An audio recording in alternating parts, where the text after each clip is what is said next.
देखो घातांक का नियम में क्या है, जैसे कि क्या है, आपको कुछ फार्मूला लिखा दे रहे हैं। क्या लिखा दे रहे हैं? फार्मूला देख ले, है ना, जो कि हमेशा काम आने वाला है। तो ज्यादातर जो काम जो ये फॉर्मूला आएगा, जैसे कि आपके यहाँ पे अगर a और b का पावर अगर m है, ठीक है, एक नंबर a और b का पावर अगर m है तो हम लोग लिख सकते हैं a का पावर m इंटू b का पावर m। या तो आपको a का पावर m इंटू b का पावर m मिले तो हम लोग a और b का पूरे का पावर m लिख सकते हैं। ठीक है, समझ में आया? अच्छा क्या बोले, एक बार फिर से बोलो। देखो, अगर a और b का पूरे का पावर m है तो हम लोग एक बार लिख सकते हैं a का पावर m इंटू b का पावर m। समझ में आया? तो बोले सर a b और ये m वगैरह ये सब क्या है? देखो m जो है वो पावर है, हम लोग जानते हैं पावर है, m है जो वो पावर रहेगा, और a b जो है वो रियल नंबर है। a b क्या है? Real number. a b एक रियल नंबर, रियल मतलब जो नंबर होता है ना। अब उतना बेसिक समझाने जाएंगे तो टाइम लॉस हो जाएगा, तो इसलिए रियल नंबर के बारे में मालूम है सबको। अच्छा अब क्या है, दो नंबर देखें, a बाय b का अगर पावर m मिल जाए आपको, a बाय b का पावर अगर m मिल जाए तो हम लोग लिख सकते हैं a का पावर m बाय b का पावर m। ठीक है, अच्छा इसको पूरे को हम लोग क्या कर सकते हैं, ये ऐसे भी लिख सकते हैं। देखिए a का पावर m और b का पावर माइनस m लिख सकते हैं, क्योंकि जब भी क्या माइनस m कैसे? क्योंकि जब भी पावर नीचे से ऊपर जाता है तो पावर माइनस में हो जाता है। ठीक है, अगर सपोज आपके सामने अगर यहाँ पे रहे x माइनस 1 तो इसको आप लिख सकते हैं 1 बाय x, क्योंकि x का पावर 1 है और नीचे प्लस है, जब इसको ऊपर लेके जाएंगे तो ये हो जाएगा x का पावर माइनस 1। क्या होगा? x का पावर माइनस क्या होगा? गिरा नहीं, वो पार करता है, वो ताला चाबी जो बनाते हैं ना वही। चलो देखो, तो ये अब दूसरा था। ठीक है, अच्छा अब एक आता है रूट के अंदर भी। अगर रूट के अंदर आपको सेम रूट के अंदर भी यही प्रॉपर्टी लगता है। ठीक है, रूट के अंदर अगर आपको मिल जाए a इंटू बी, ठीक है, तो हम इसको लिख सकते हैं रूट a इंटू, ये तो लिखे थे हम लोग, समझ में आया? अच्छा और देखे तो बाकी कोएफिशिएंट है इसमें।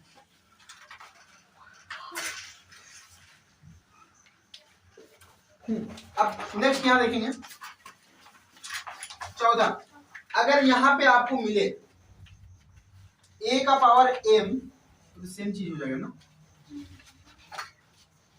x का पावर m बटा x का पावर m, सेम चीज है। देखो बेस दोनों का सेम है, पावर दोनों का अलग है। ठीक है, यहाँ पे बेस अलग अलग था, पावर सेम था, है ना, और यहाँ पे बेस सेम है और पावर अलग अलग है। दो ही चीज करना है, अगर बेस अगर सेम रहे, ठीक है, देखो बेस था और पावर अलग अलग रहे तो हम लोग लिख सकते हैं इसको x का पावर m माइनस n, क्योंकि ये वाला तो माइनस n ऊपर चला गया जाएगा ना, क्योंकि हम लोग जानते हैं a इंटू ए दोनों सेम रहे तो a इसको लिख सकते हैं कि नहीं? हो सकता है।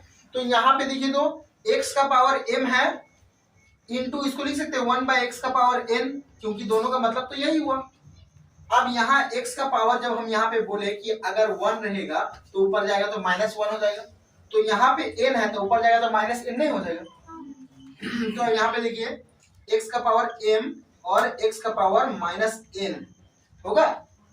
अब हम लोग जानते हैं जब पावर दोनों का सेम रहेगा, बेस दोनों का सेम रहेगा तो पावर जोड़ देते हैं, तो x बराबर m माइनस n हो जाएगा। सर जोड़ दिए तो घटक है क्योंकि माइनस का साइन था, तो प्लस माइनस माइनस, तो माइनस n कर दी। समझ में आया? तो इसी डायरेक्ट यहाँ पे इसलिए आ रहा है। ठीक है, अब आपको सपोज बेस दोनों का सेम रहेगा, ठीक है, बेस क्या रहेगा? सेम, x का पावर m इंटू x का पावर n। तो इस सिचुएशन में क्या करते हैं हम लोग? x का पावर m प्लस n करते हैं। क्यों करते हैं? क्योंकि पावर दोनों का सेम, बेस दोनों का सेम है तो पावर क्या होगा? जुटेगा कि नहीं? तो x बेस है, ये भी x बेस है, तो m और n दोनों को जोड़ दिए पावर पे। अगर यहीं पे अगर x इंटू x बोलता तो हम लोग तुरंत लिखते x स्क्वायर, लिखते कि नहीं, क्योंकि इसका पावर और इसका पावर दोनों का पावर को क्या कर दिए हम लोग, जोड़ दिए, क्योंकि बेस सेम था, दोनों का पावर क्या कर दिए, जोड़ दिया था, 1 1 2 हो गया। तो यहाँ भी तो दोनों पावर बेस सेम है, तो पावर तो दोनों का जोड़ेंगे कि नहीं, जोड़ दिए, जोड़े कि नहीं, समझ में आया। तो ये जो फॉर्मूला है ये ज्यादातर यूज हम लोग को आने वाला है इस चैप्टर में, ठीक है। उतारो इसको, उतार लिया। अच्छा एक और देखिए तो 6 नंबर, आपको कभी कभी x का पावर m और पूरे का पावर n लिखा रहेगा, तो इसके बदले हम लोग लिख सकते हैं x का पावर mn, ठीक है, m इंटू, क्यों कभी आप लोग देखें एक्स स्क्वायर के ऊपर भी पावर 3 अगर रहता है तो हम लोग क्या करते हैं, दोनों को मल्टीप्लाई करते हैं कि नहीं, x का पावर 6 करते हैं, बस वही वाला ये काम है, समझ में आया। अच्छा एक और है जो कि हम लोग को हमेशा याद रहता है, x का पावर अगर 0 कर दे तो होगा 1, तो सर सिर्फ x का पावर 0 करने से 1 होगा या किसी का भी पावर 0 करने से 1 होगा, किसी का भी पावर 0 कर दो तो 1 होगा, ठीक है। ये 0 के अंदर इतना टैलेंट है कि किसी के साथ अगर मल्टीप्लाई हो जाए तो 0 कर देगा, कोई इसके साथ में अगर डिवाइड हो जाए ना तो वो भी 0 हो जाएगा, और ई जिसके ऊपर में चढ़ जाए ना उसको 1 बना देगा, यानी पावर देखो x के ऊपर में चढ़ा गया, ऊपर में 1 हो गया, समझ में, यानी ई जिसके ऊपर जाएगा उसको 1 बना देगा। तो ये हमेशा याद रखेंगे, हम लोग देखेंगे बहुत जगह मिलेगा, ठीक है। इसको कैसे सॉल्व करें, तो सबसे पहले क्या करें बोलो सर, दोनों का पावर को जोड़ेंगे, कैसे, नीचे तो यहाँ 6 है यहाँ 3 है, कैसे जोड़ सकते हैं, पावर को कैसे जोड़ेंगे, बेस सेम रहेगा तब ना पावर जुड़ेगा, यहाँ तो 6 है यहाँ 3 है, तो कैसे कर, हम लोग इसका रूट निकाल लेते हैं, ठीक है। अच्छा रूट नहीं निकालेंगे, देखो गौर से, घातांक मतलब होता है कि आपको इसको पहले तोड़ना है, उसके बाद पावर लगा के उसके बाद फिर इसको काटना है, ठीक है। अब देखो गौर से, यहाँ पे 2 का कुछ हम लोग तोड़ सकते हैं फैक्टर, नहीं तोड़ सकते, तो 2 को रहने देंगे, इंटू 3 का पावर 9 भी रहने देंगे, क्योंकि 3 को भी हम लोग, लेकिन 6 को तोड़ सकते हैं कि नहीं, 3 इंटू 2 में 3 दूना 6 हो सकता है, तो लिखेंगे 3 इंटू 2, बट पावर तो दोनों का सेम ही रहेगा, रहेगा या नहीं, 3 इंटू 2 पावर 6 इंटू 3 का पावर 2, समझ में आया। अब यहाँ 2 का पावर 7 लिख दो, इंटू 3 का पावर 9 लिख दो। अब यहाँ पे देखो हम क्या बोले, अगर 2 ठो रहे और पावर सेम रहे तो दोनों के ऊपर में आता है, देखो ए बी है ना, मान लो कि ये अलग 3a है ये b है, पावर दोनों का ऊपर m है, तो a का पावर m और b का पावर भी दोनों का पावर सेम आएगा कि नहीं, तो हम यहाँ पे 3 का पावर भी 6 आएगा, इंटू 2 का पावर भी 6 आएगा कि नहीं, अकॉर्डिंग टू फॉर्मूला 1 से, ठीक है, इंटू पहले से यहाँ 3 का पावर 2 दिया हुआ ना यहाँ पे, ये तो अभी इसका किया ना, ये तो अभी बचा हुआ है, समझ सही ना।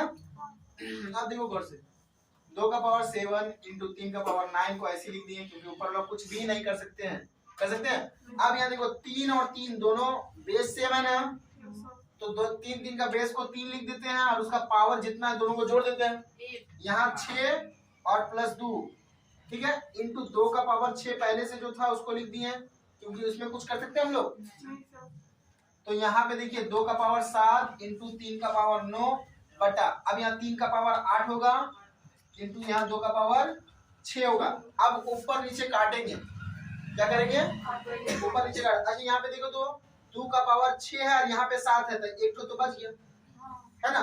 यहाँ पे देखो 3 का पावर 8 है, यहाँ 9 है, तो एक तो बच गया, बचा या नहीं। तो क्या बच गया आपके सामने, 2 इंटू 3, यार नीचे तो खाली 1 ही बचा ना, 3 दूना 6 हो गया आंसर, होगा नहीं, ठीक है। देखो गौर से, यहाँ पे 5 का पावर 3 को कुछ नहीं कर सकते हैं, जैसे वैसे 7 का पावर 4 है तो ऐसे लिख दिए हैं, 35 है तो इसको हम लोग लिख सकते हैं 7 इंटू 5 लिख सकते हैं, इसका पावर 3, फॉर्मूला 1 लगेगा फिर इसमें, है ना। ए बी का पावर अगर m रहा तो a का पावर m, b का पावर भी m, तो यहाँ पे 5 का पावर 3 और 7 का पावर 4 है। अब नीचे क्या हो गया, 7 का पावर 3 और 5 का पावर, ये और 3 ये 3 कर दिया, ठीक है। अब यहाँ पे 3 है यहाँ 4 है, तो एक बचा ना, ओनली 7 का पावर 1 यानी 7 हो गया आंसर, समझ में आया, ठीक है। जल्दी से एक और बना,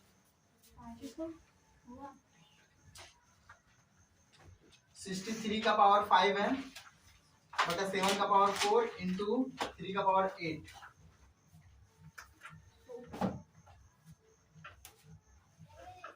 फटाफट। अभी इसलिए बेसिक पढ़ा रहे हैं क्योंकि जो हम लोग का एक्सरसाइज में क्वेश्चन है वो एडवांस दे दिया डायरेक्ट। हाँ एडवांस यानी बहुत बड़ा लेवल वाला क्वेश्चन है, उसको बनाएंगे तो डायरेक्ट। अच्छा एक क्वेश्चन है माइनस वाला, 5 नंबर है, समझ में आ रहा? अरे देखो 5 नंबर बहुत देर से बोल रही, ठीक है? याद रखना या खुदा ऐसे बोल। देखो यहाँ पे इसमें भी पॉइंट को क्या करेंगे, हटा के 0 लिख सकते हैं कि नहीं? पॉइंट के बाद 1, जितना डिजिट रहेगा उतना 0। अब बेसिक क्लास में करेंगे तो हम क्या करें, 1 का पावर 9 हो गया और 1000 का पावर 9 हो गया इंटू 8 का पावर 9। लिख सकते हैं? लिख सकते हैं या नहीं लिख सकते? अब 125 को हम लोग लिख सकते हैं 5 का पावर 3। 125। हाँ 5 का पावर 3 125 याद करना पड़ेगा। और इसका पावर 9 पहले से। अब ऊपर वाला जो है ऊपर वाला के साथ मल्टीप्लाई में नहीं लिख सकते हम, लिख सकते हैं। लेकिन आप ये भी देखिए कि हम लोग लिख सकते हैं 2 का पावर 3, क्योंकि 2 का पावर 3 कितना होता है 8। 8 के बाद 2 का पावर 3 लिख दिए। तुम लोग का पावर पढ़िए तो पढ़े ना, नहीं पढ़े, 1 का क्यूब 2 का क्यूब 3 का पढ़े ना भैया। हाँ गुड। अभी बोल रहे हैं 8 किसका क्यूब है, 2 का लिख दिए तब ना। अब नीचे में बचा 1000। तो सर 1000 को हम लोग क्या करें सर, एकदम अजीब अजीब लग रहा है। उसका भी पावर है पर उसको तोड़ेंगे हम लोग। क्या करेंगे उसको हम लोग तोड़ देंगे। तो तोड़ेंगे कैसे, उसका एलसीएम लेके तोड़ेंगे। 2 से लेंगे तो ये 500 हो जाएगा, ठीक है? फिर 2 से लेंगे तो ये 250, फिर ये फिर 2 से जाएगा, 2 एकम 2, 2 दूना 4, 2 पचे 10। अब तो जाएगा ना, अब 5 से जाएगा, कितना बार में जाएगा 5 गुना 10, फिर 5 से, यानी हम लोग इसको लिख सकते हैं 2 का पावर 3 इंटू 5 का पावर 3। लिख सकते हैं कि नहीं? लिख सकते हैं या नहीं लिख सकते? आराम से लिख सकते हैं। तो लिखेंगे 2 का पावर 3 इंटू 5 का पावर 3 और ऊपर में इसका महिला अब्बा है, देखो 9 है कि नहीं, है या नहीं? 9 है कि नहीं? अब इस 9 भी तो दोनों के साथ मल्टीप्लाई होगा या नहीं? देखो ट्विस्ट लाने के लिए कुछ ना कुछ बोलना पड़ता है। तुम लोग एकदम मुरझा क्यों जाते हैं, है ना? डरो मत, क्वेश्चन देख के आग बकाओ मत, दम नहीं सब क्वेश्चन है, बस टैलेंट अपना दिमाग लगाओ कि ओ क्या कर सकते हैं, तोड़ना कैसे समझ में आ गया, फोड़ दीजिएगा आप, ठीक है? उसके बाद देखिए पावर क्या होता है, मल्टीप्लाई होता है कि नहीं? 9 दिया 27 लिख दिए इंटू 2 का पावर 27 लिख सकते हैं कि नहीं? अब एक काम करो, देखो पावर दोनों के ऊपर है, हम बोले अगर दोनों का पावर सेम रहेगा तो एक बार इसके ऊपर भी पावर लगेगा, यानी 2 का पावर पहले से 3 है, इस पर 9 भी आएगा और इंटू 5 का पावर 3 पहले से, इस पर भी 9 आएगा। मल्टीप्लाई कर देंगे, ये मल्टीप्लाई करेंगे तो 5 का पावर 27 इंटू 2 का पावर 27 फिर 27 बटा 2 का पावर होगा 27 इंटू 5 का पावर होगा 27। केटे गए 1 हो गया answer. Thanks for watching this video. Subscribe the channel.